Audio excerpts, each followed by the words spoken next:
Prezados amigos e amigas, boa tarde. Para mim é uma alegria enorme estar aqui neste dia tão especial, para tantos pais, para tantas mães que desempenham este papel tão importante e grandioso na vida dos filhos, que é o futuro do mundo de regeneração, é o futuro de uma vida melhor aqui no orbe.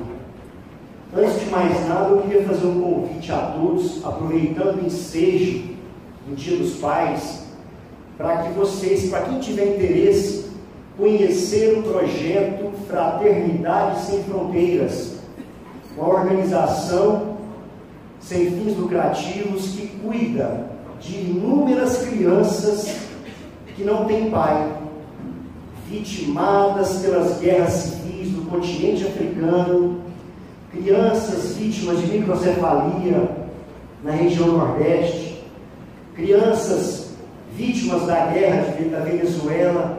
Então o projeto Fraternidade Sem Fronteiras acolhe e assiste inúmeras crianças. E lá no site fraternidadesemfronteiras.org.br você terá a oportunidade de ser padrinho de uma criança e ajudar a manutenção de uma criança, tanto no que tange a escola, alimento e vestes. Voltando ao assunto de hoje, primeiramente eu cumprimento a todos os pais aqui presentes, todos os avós, todos os tios, na figura masculina que representa um pai para o filho, para o sobrinho, para o neto, e exerce esta figura paterna, educando, ajudando, aconselhando, limitando e ensinando a ser um homem de bem.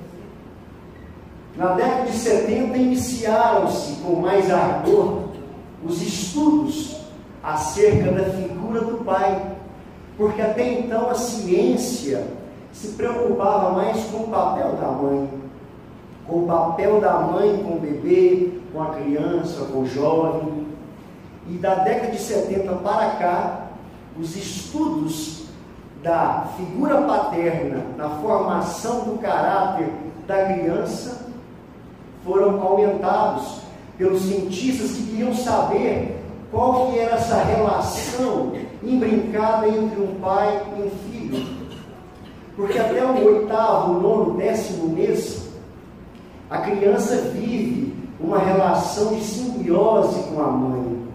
É preciso a figura de um terceiro para quebrar essa simbiose, trazer a criança para si e começar a limitá-la, começar a ensiná-la, passando a sensação de proteção, passando a sensação de que no lar há um homem que conduz o lar, que protege a mãe, que protege a criança, que dá amor, que dá carinho, mas que ao mesmo tempo limita a criança.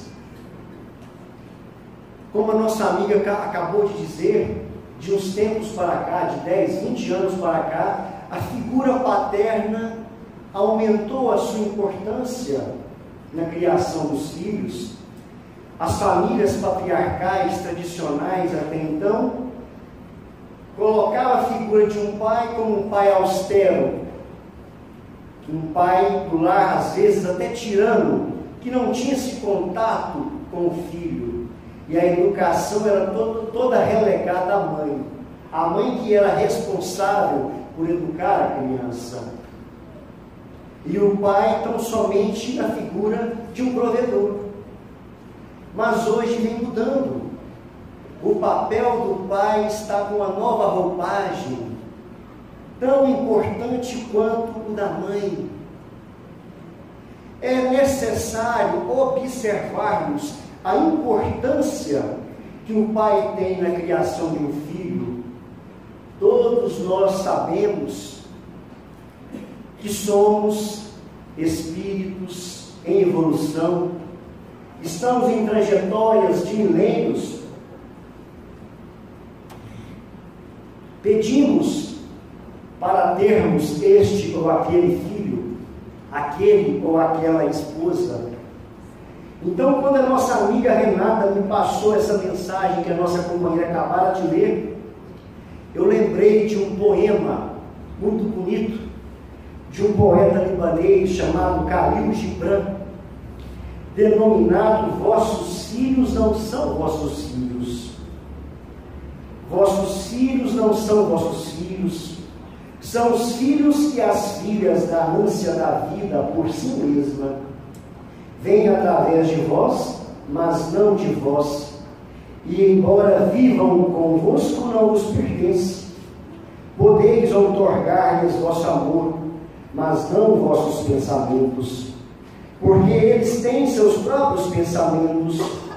Podeis abrigar seus corpos, mas não suas almas, pois suas almas moram na mansão da manhã, que vós não podeis visitar nem mesmo em sonho. Podeis esforçar-vos por ser como eles, mas não procureis fazê-los como vós, porque a vida não anda para trás e não se demora como os dias passados. Vós sois os arcos dos quais vossos filhos são arremessados como flechas vivas. O arqueiro mira o alvo na senda do infinito e vos estica com toda a sua força, para que suas flechas se projetem rápidas e para longe. Que vosso encurvamento na mão do arqueiro seja vossa alegria, pois assim como ele ama a flecha que voa, ama também o arco que permanece estável. É um poeta muito inteligente, que não é espírita, mas a sua sabedoria, se formos analisar, era totalmente de acordo com a doutrina. Todos nós, pais e mães, temos esta missão de encaminhar estas crianças que no passado desencaminhamos, que são em verdade filhos de Deus, e Deus, na sua bondade infinita, nos concede a oportunidade temporária de abraçarmos esta missão sublime de sermos pai, de encaminharmos esta criança, este espírito transviado por nossos próprios atos, nas vidas pretéritas, para o caminho do bem, para a senda do Senhor. Nem sempre os nossos filhos serão aqueles que desencaminhamos, mas independente disso, independente daquela criança que hoje é o seu filho, ser uma alma querida ou não, a missão nobre de pai é a mesma. A obrigação de encaminhar a criança no caminho do bem é a mesma. Por isso, a missão de ser pai, pedida por nós no mundo espiritual, antes de reencarnarmos, esta missão sublime, que nos ajuda a evoluir, que nos ajuda a crescer, que nos ajuda a desenvolvermos a nós, a esposa e principalmente aos filhos, desde que bem desempenhada, porque a criança precisa ter um lar tranquilo, um lar saudável, um pai equilibrado, uma mãe equilibrada, que ensine não por conselhos somente, mas principalmente através de exemplos vivos de prática no bem, que ensine valores, condutas de dignidade, de honestidade, de sinceridade. Fora realizada uma pesquisa em mais de 20 países, em diversas religiões, analisando a transformação psíquica realizado por aqueles jovens de 22, 23 anos que ingressavam na faculdade de medicina e então se assoberbavam no egoísmo, no orgulho e na vaidade. Mas muitos deles não aguentavam e se desviavam para as drogas, para a sexolatria transviada. E então os cientistas começaram a estudar por que alguns jovens não caíam nas teias do orgulho e da vaidade. Até que eles chegaram, depois de muita investigação, na idade de 6 anos daqueles jovens. Na idade de 6 anos daqueles jovens, todos aqueles que não se desviaram, que não caíram nas teias do orgulho e da vaidade, por ter um curso de medicina, por ingressar na faculdade de medicina, era porque tiveram auxílio e assistência religiosa desde novo. Iam para as suas religiões com os seus pais. Não é o pai chegar aqui na evangelização, deixar o seu filho e ir para o shopping. Não é isso. É o pai, é a mãe compartilhar o crescimento religioso do seu filho, seja qual religião for. Por isso a importância indispensável daquele pai trazer o seu filhinho a evangelizar. Desde novo, o grande trabalho desempenhado pela Federação Espírita, que pioneira, diga-se de passagem, de evangelizar bebês, de evangelizar crianças que estão até na barriga da mãe. Olha que trabalho fantástico, trazendo a maturidade para o lar, desenvolvendo no espírito aquele sentimento religioso que nos liga ao Pai, que todos os pais devem se preocupar, porque o materialismo do mundo leva a sociedade para caminhos tristes, de sofrimento, de dor, de pranto, de suicídio. Quantas crianças, jovens, adolescentes estão se suicidando hoje neste mundo de provas e expiações? Quantas famílias estão passando por dores cruéis, porque não conseguiram captar os sinais de socorro de seus filhos? Porque todo aquele que sofre, todo aquele que chora, todo aquele que está na beira do abismo pede socorro de uma forma ou de outra.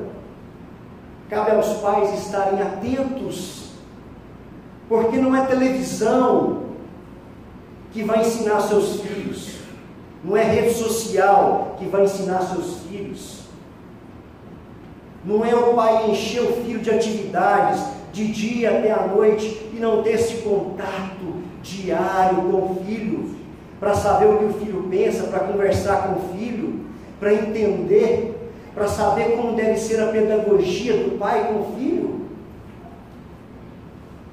Quantos pais que preocupam tão somente com os bens materiais e esquecem dos seus filhos, da responsabilidade com os seus filhos, relegam para babás. E então a criança chega ao ponto de gostar mais da babá do que do pai ou da mãe. Quando assusta, o filho está pulando no prédio, porque não está tendo amor, não está tendo carinho, não está tendo educação em limites, porque muitos pais compram a ausência afetiva com bens materiais. E aí a criança está com 6, 7 anos, já está presenteando com iPhone, com tablet, para ter acesso à internet, sem saber o que o filho está mexendo, sem saber com quem o filho está conversando, porque lá fora é um mundo cruel, espíritos das trevas reencarnados, querendo solapar as crianças para o crime, querendo solapar a educação dos pais jogar as crianças no lixo e na lama. E então nós nos apegamos ao politicamente correto, e pai não pode acessar celular de filho. Tem que respeitar. É o meu filho, não posso entrar no quarto do meu filho, não. Quem que paga a conta da casa? Quem que deu o celular? Quem que paga a internet? Filho, pai tem sim que averiguar o que o filho está fazendo, saber a senha do celular. Porque se você fechar os olhos, seu filho vai estar lá sendo desafiado a pular do prédio, como aconteceu na minha família. Um primo meu que desencarnou com 13 anos, para criminosos que conversavam com ele pelo WhatsApp, até o ponto que pulou de um prédio. É preciso adentrar assim na privacidade dos filhos. Quem quiser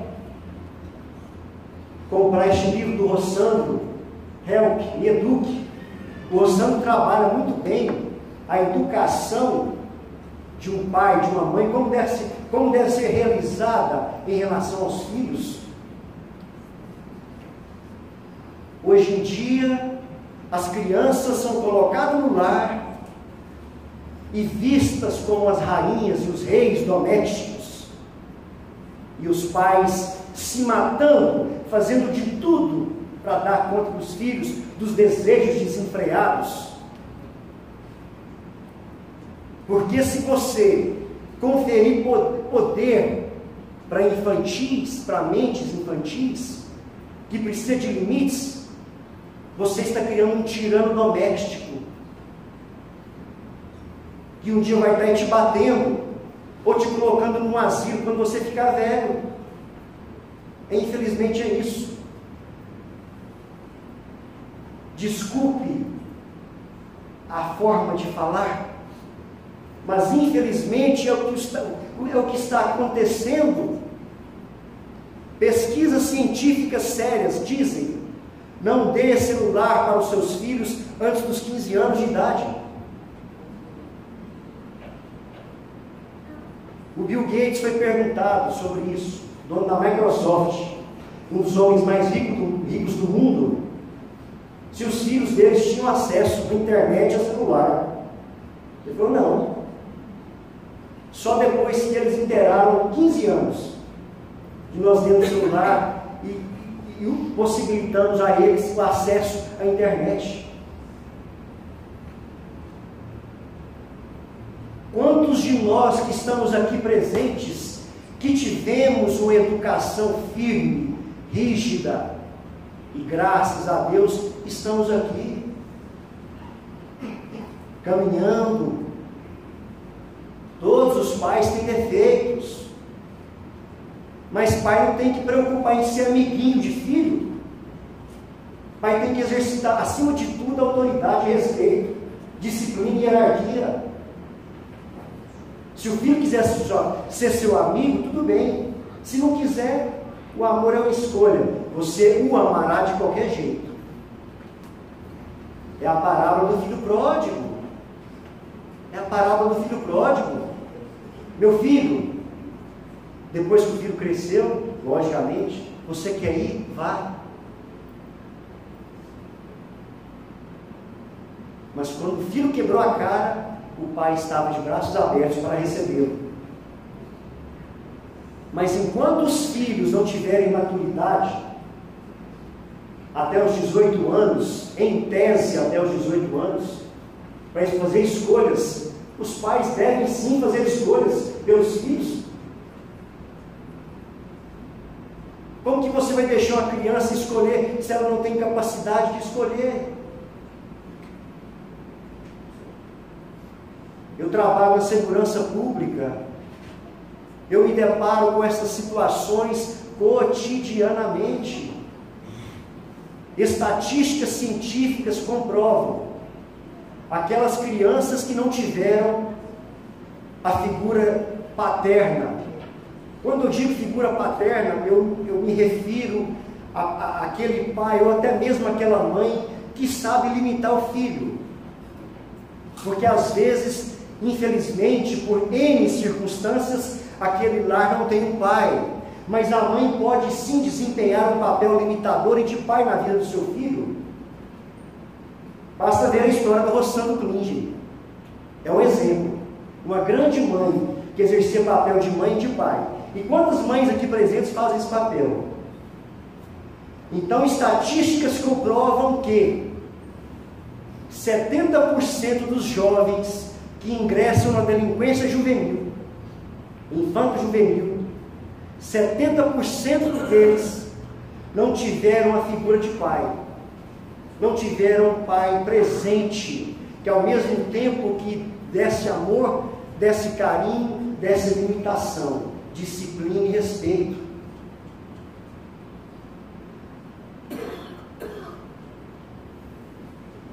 Então, a sociedade mudou os valores, está mudando os seus valores. Hoje o acesso aos bens materiais é muito mais fácil. Então é muito mais fácil comprar um filho por ausência afetiva, porque educar exige esforço. Às vezes o pai trabalha o dia todo, passa o dia todo trabalhando, lutando, se esforçando, chega em casa, tem que brincar com os filhos, chega em casa, tem que dar aquele carinho, final de semana quer descansar, mas o filho 5, 6 horas da manhã já acordou, e você já tem que levar lá ao parque. Mas é muito gratificante o resultado de tudo isso. É muito prazeroso você cumprir a missão de pai com ardor, com fervor. Não existe pai perfeito, não existe filho perfeito. Todos nós somos imperfeitos em evolução, em transformação. Mas nós temos que nos esforçarmos para sermos melhores a cada dia. Querer estar próximo do filho e estar atento ao que está acontecendo com seu filho. Porque hoje o pai troca a fralda, hoje o pai arruma uma mamadeira, hoje o pai acorda de madrugada para cuidar do filho. É muito importante a figura paterna na vida de uma criança. O pai representa a lei, o pai representa a ordem, o pai representa o respeito. Quem aqui nunca escutou quando era criança, quando seu pai chegar? Eu já ouvi isso bastante. E às vezes eu preferia levar um tapa, os tapas na mãe, do que levar uma conversa séria com o pai. Ter uma conversa séria com o pai. É a figura paterna fazendo efeito na evolução, na transformação da criança. Porque o processo reencarnatório acaba de finalizar quando a criança está com 7 anos.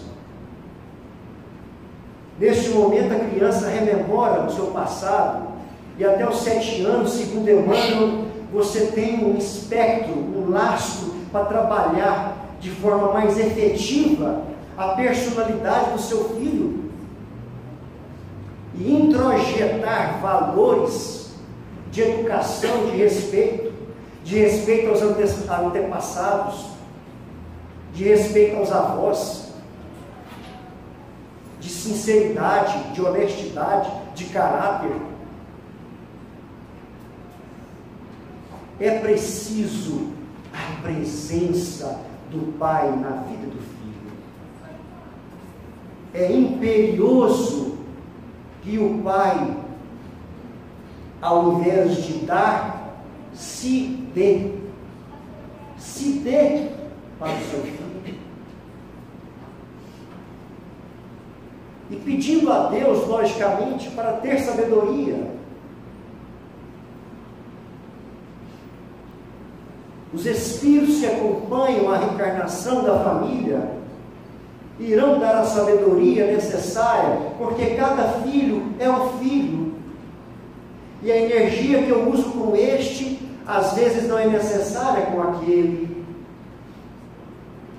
Por isso, Emmanuel já dizia, nos condimentos da educação, é necessário dosar o sal da energia e o doce da brandura. Mas hoje, pai não pode pôr filho para lavar vasilha. Pai não pode pôr filho para ajudar a mãe a limpar a casa. Porque a criança só tem que brincar. A criança tem que ter deveres, tem que ter responsabilidades. E esses deveres, essas responsabilidades, iniciam-se bem novinho.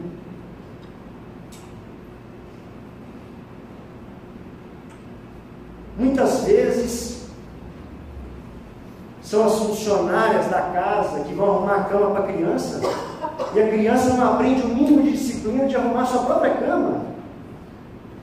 Ah, eu tenho quem faça. E aí não pode ajudar a mãe a lavar a vasilha, não pode o pai ajudar a fazer uma coisa ou outra. E aí os ativistas do politicamente correto já se levantam e fala que a criança não pode trabalhar. A criança tem que estudar, a criança tem que brincar, mas tem que ter responsabilidade. Chico Xavier trabalhou desde criança. Jesus começou na carpintaria com seu pai com 12 anos. Dos 12 aos 30, trabalhando. Então não faz mal os pais dar certas responsabilidades de casa para os filhos? Não faz mal. É salutar, é benéfico. Porque aquele filho que tem sempre tudo na mão se torna um déspota e um tirano. E nunca irá valorizar o esforço do pai e da mãe. Eu frequentei o asilo solar Colombina Augusto de Bastos por 25 anos. Não frequento mais porque eu moro aqui em Goiânia. Mas eu acompanhei inúmeras tragédias familiares. Filhos que eram capazes de levar os seus pais até o asilo. Meu pai, eu vou te levar para conhecer. Deixou lá e desapareceu. Sumiu por 25 anos. Será que estes pais que foram abandonados nesses asilos não realizaram nesta reencarnação alguma atitude que desembocou nisso? Muitas vezes não. Muitas vezes as causas das aflições de hoje são de vidas pretéritas, mas a maioria é dessa mesma. A gente planta e colhe nessa mesma. Então eu ia conversar com aqueles idosos, tentar levar um consolo, um carinho. E eu me recordo de um idoso que tivera 12 filhos e estava lá. Eu perguntando para ele, ele simplesmente me respondeu: eu faço e Deus cuida. Resultado? Tinha 12 filhos e estava lá. Por isso, nós devemos realizar uma análise de como está sendo a educação de nossos filhos, porque ainda tem tempo, ainda está a tempo de você realizar a reintegração de posse afetiva. O Rossano fala isso, reintegração de posse afetiva. Ei, quem é pai aqui sou eu, quem paga as contas sou eu, quem te dá celular sou eu. Debaixo do meu teto as minhas regras, não as suas. Alto lá. Assim deve ser a atitude. Esta é a realização de uma educação pautada em respeito. Com certeza, o resultado disso será um amor, porque a criança sabe quando o pai está amando, ele briga, às vezes dá até umas palmadas, porque ama, porque quer o bem,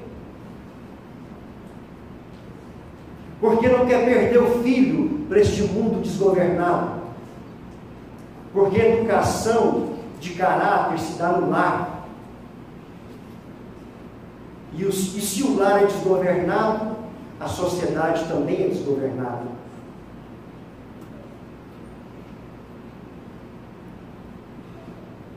E aqui eu trago a história de Jesus. Quando Jesus tinha 12 anos de idade, Maria, a sua mãe querida, o leva ao templo. Aqueles doutores da lei escutam das bocas do mestre aquelas interpretações magníficas e ficam maravilhados com aquela criança. Então Maria, preocupada com o futuro de Jesus, busca com algumas pessoas, alguns sacerdotes do templo, para que iniciasse Jesus no templo. Jesus com 12 anos de idade, ao encontrar com a sua mãe em casa, pergunta-lhe: mãe, por acaso eu não tenho testemunhado a minha comunhão com Deus?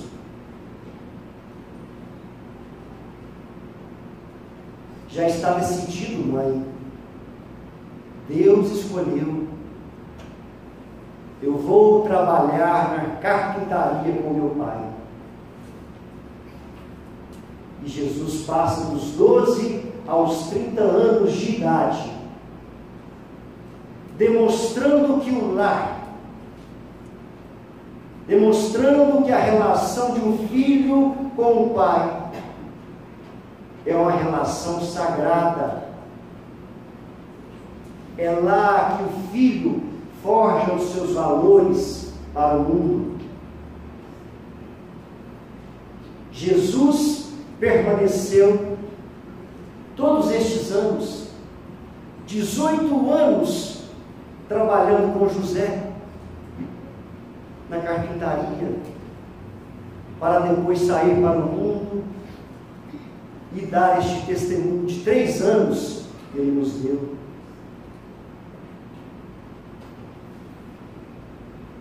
Olha a mensagem de Jesus implicitamente, quando ele deixou de ir para o templo e preferiu ficar no templo do lar, com seu pai e com sua mãe. Humberto de Campos, no livro Boa Nova, disse que Jesus enchia a casa de alegria, alegrava o seu pai, alegrava a sua mãe. E hoje, fazendo uma singela homenagem a este pai de Jesus, quando Jesus estava encarnado no orbe, eu peço licença para ler a mensagem do livro Levantar e Seguir, psicografado por Francisco Cândido Xavier, em que Emmanuel diz: José da Galileia, e projetando ele isto, eis que em sonho o anjo do Senhor, dizendo: José, filho de Davi, não temas receber a Maria. Mateus capítulo 1, versículo 20. E então vem a explicação de Emmanuel. Em geral, quando nos referimos aos vultos masculinos que se movimentam na tela gloriosa da missão de Jesus, atendemos para a precariedade dos seus companheiros, fixando quase sempre somente os derradeiros quadros de sua passagem no mundo.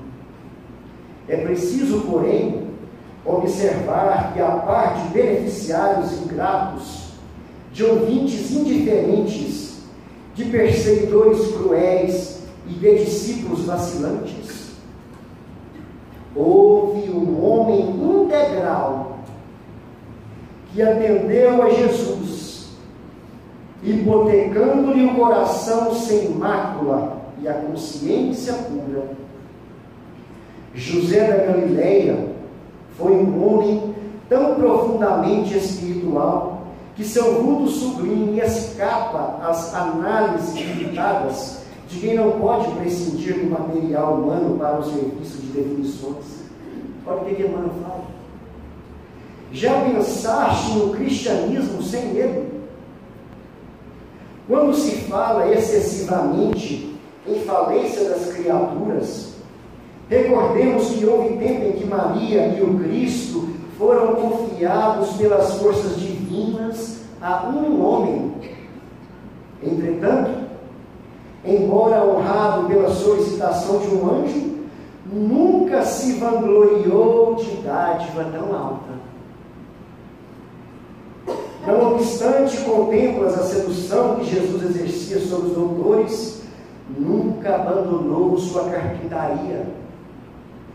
O mundo não tem outras notícias de suas atividades, senão aquelas de atender às ordenações humanas, cumprindo um edito de César e as que nos mostram no templo e no lar, entre a adoração e o trabalho. Sem qualquer situação de evidência, deu a Jesus tudo quanto podia dar. A ele deve o cristianismo à porta da primeira hora, mas José passou no mundo dentro do divino silêncio de Deus. Meus irmãos, que Jesus Cristo nos abençoe, que Jesus Cristo dê a sabedoria, o discernimento para todos os pais aqui presentes, pais que são pais, pais que são filhos. Que Deus esteja conosco, hoje, amanhã e sempre. Muito obrigado, que assim seja.